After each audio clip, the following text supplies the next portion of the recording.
Halo teman-teman, kami dari kelompok 4, Program Studi Supervisor Jaminan Mutu Pangan, Angkatan 56. Di sini kami akan menjelaskan materi aplikasi statistik dalam penjaminan mutu hasil pengujian. Nah, pasti pada penasaran kan? Yuk tonton videonya sampai habis. Kalian tahu nggak sih bagaimana prosedur pengujian di laboratorium? Prosedur pengujian di laboratorium dimulai dari penerimaan sampel hingga melaporkan hasil pengujian. Sampel yang diterima kemudian dilakukan preparasi atau persiapan sampel. Kemudian dilakukan pemrosesan sampel tergantung dengan cara uji untuk pengujian masing-masing sampel, seperti digestion, extraction, derivatization, separation. Kemudian dilakukan pengukuran yang melibatkan kalibrasi dari standar. Dari hasil pengukuran tersebut, akan dilakukan analisis data hasil pengukuran sebagai salah satu bentuk pengendalian mutu. Apabila kriteria terpenuhi, akan dilanjutkan ke tahap proses perhitungan hasil. Kemudian, hasil tersebut akan dilaporkan dalam laporan hasil pengujian, dalam rangka memantau keabsahan pengujian yang dilakukan. Selanjutnya, akan dilakukan analisis statistik, quality control chart, audit internal, audit eksternal. Dan apabila tidak terpenuhi, harus dilakukan tindakan koreksi. Kalian tahu nggak sih apa itu teknik statistik? Jadi, teknik statistik adalah teknik yang digunakan untuk menunjukkan tingkat pengendalian, evaluasi data, mendesain pengukuran, rencana sampling, dan mengambil keputusan. Apa saja ya persyaratan dasar penggunaan teknik statistik? Berikut persyaratan dasar penggunaan teknik statistik. Yang pertama, sistem pengukuran stabil. Kedua, pengukuran individual independen satu terhadap lainnya. Yang ketiga, pengukuran individual mewakili random dari populasi data yang dihasilkan. Kalian tahu nggak sih apa itu control chart? Control chart merupakan aplikasi statistik yang banyak digunakan dengan mengontrol kecenderungan hasil pengujian. Nah, apa saja tahapan yang dilakukan untuk membuat control chart? Pertama, identifikasi elemen-elemen penting yang akan menyusun control chart. Kedua, tetapkan tujuan. Ketiga, pilih karakteristik yang akan diukur. Keempat, tetapkan how, where, and when karakteristik yang akan diukur. Yang kelima, tetapkan besarnya set data. Yang keenam, tetapkan prosedur untuk mendapatkan random sampel. Ketujuh, tentukan estimasi rata proses dan standar deviasi untuk jangka waktu lama. Dan yang terakhir, buatlah layout garis tengah, garis peringatan, dan batas tindakan. Berikut adalah batasan control chart berdasarkan pada ISO 8258. Yang pertama, 1 titik lebih dari 3 standar deviasi dari garis tengah. Kedua, 9 titik berturut-turut berada dalam sisi yang sama, bisa dari sisi yang bawah atau atas dari garis tengah. Yang ketiga, 6 sisi berturut-turut menaik atau menurun. Yang keempat, 14 titik membentuk pola yang naik turun. Yang kelima, 2 dari 3 titik lebih besar dari 2 standar deviasi. Yang keenam, 4 dari 5 titik lebih dari 1 standar deviasi. Yang ketujuh, 15 titik berturut-turut berada dalam 1 standar deviasi.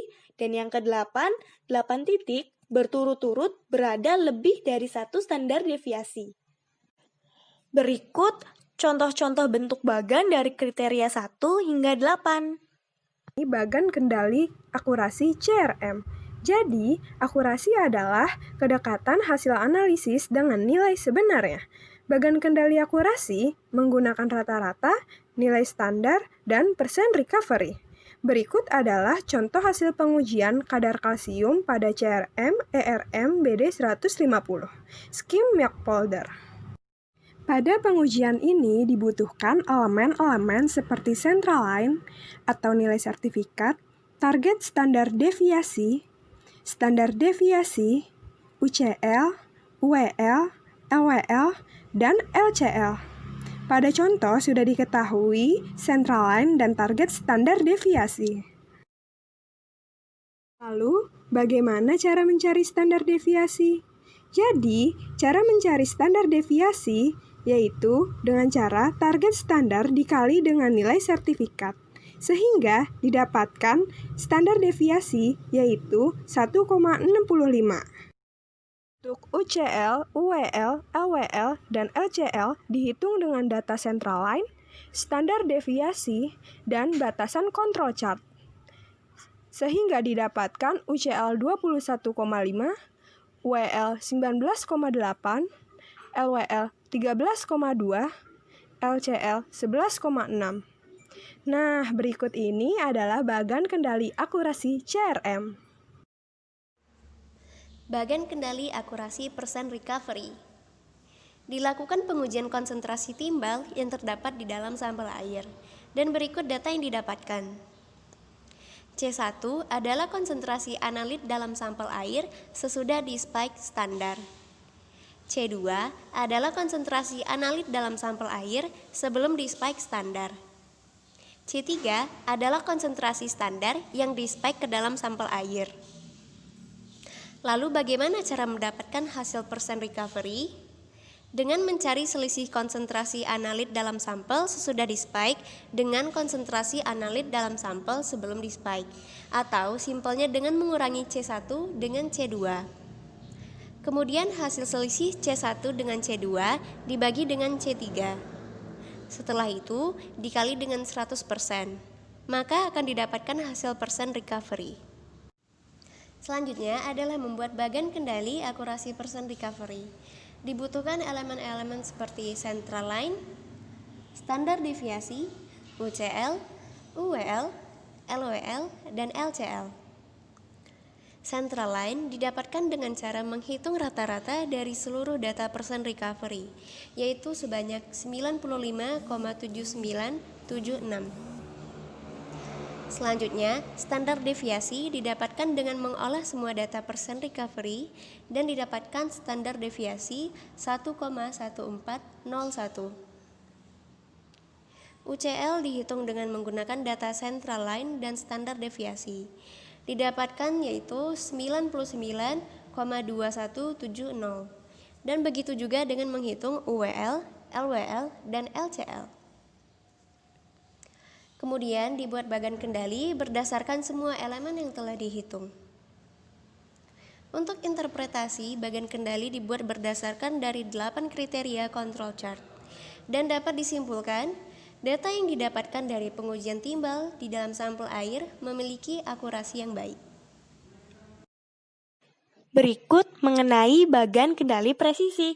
Presisi adalah variabilitas dari beberapa kali pengujian. Digunakan rentang atau range yang didapat dari nilai terbesar dikurangi nilai terkecil. Berikut adalah hasil pengujian nikel di dalam air limbah. Nah, didapat rata-rata rentang yaitu 0,0017. Bagan kendali presisi. Center line merupakan nilai rata-rata range atau rentang yaitu 0,0017. Untuk UCL dan UWL, perhitungannya berdasarkan pada batasan control chart yang sudah dijelaskan. Didapat nilai UCL yaitu 0,0057 dan UWL 0,0044. Nah, berikut adalah bagan kendali presisinya.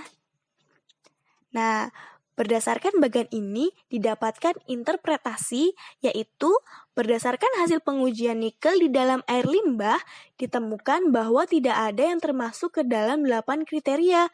Dapat dikatakan bahwa data terkendali secara statistik dan memiliki presisi yang baik.